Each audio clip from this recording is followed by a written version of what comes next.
যিনি তৃণমূলের প্রার্থী হয়েছেন 3 বারের বিধায়ক, বলতেও লজ্জা লাগে, চালচোর। তাই তো?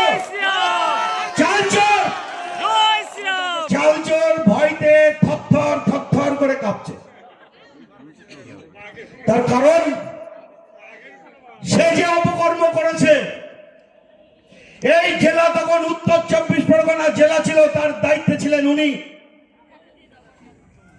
এই জেলায় এমন কোন বিজেপি কর্মী নেই, শুধু বিজেপি কর্মী নয়, তৃণমূলেরও কর্মী জেল খেটেছে, এনডিপিএস কেস খেয়েছে, বাড়িঘর ভেঙেছে, শান্তনু ঠাকুরও জেল খেটেছে।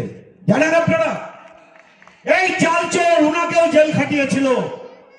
জানেন? জানেন না অনেকে, জেনে যান আজকে। উনি বলছে না আমার এত কেস, এই কেস দেওয়ার মালিকও উনি। উনি 21-এ নির্বাচনের পরে আপনারা এখানে বহু মানুষ আছেন যারা কেস খেয়েছেন, যাদের বাড়ি ঘর ভেঙেছে, অনেকের হাত পা ভেঙে দিয়েছে, অনেকে আজকে এই এলাকা ছাড়া।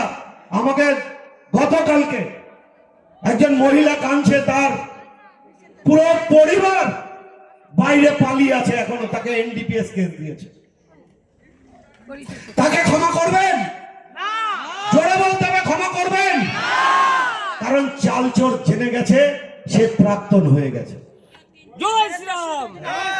কালকে চালচোর হাবড়া পৌরসভার চেয়ারম্যান কালিয়াচরণ না কালীচরণ বলছে আগামী 5 বছরে কি করব তার ফরমান জারি করেছে। আজকে আমি মিডিয়াকে বললাম আগামী 4 তারিখে বারাসাতে রেজাল্ট বেরোনোর পরে উনি আর হাবড়ায় ঢুকবে না, কারণ উনি হারবে। আপনার দস্তাবেজ আমার কাছে আছে, আপনি তৈরি থাকুন চলে যাওয়ার জন্য। আপনাকেও জয় শ্রীরাম বলা লাগবে 4 তারিখে, আপনি তৈরি থাকুন।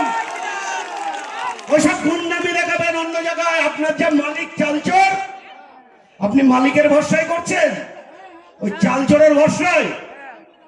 চালচোর রে আপনারা চেনেন না, আবার বলছে আমাকে চোর বলছে। তো ওনাকে মহাপুরুষ বলবো নাকি? উনি মহাপুরুষ?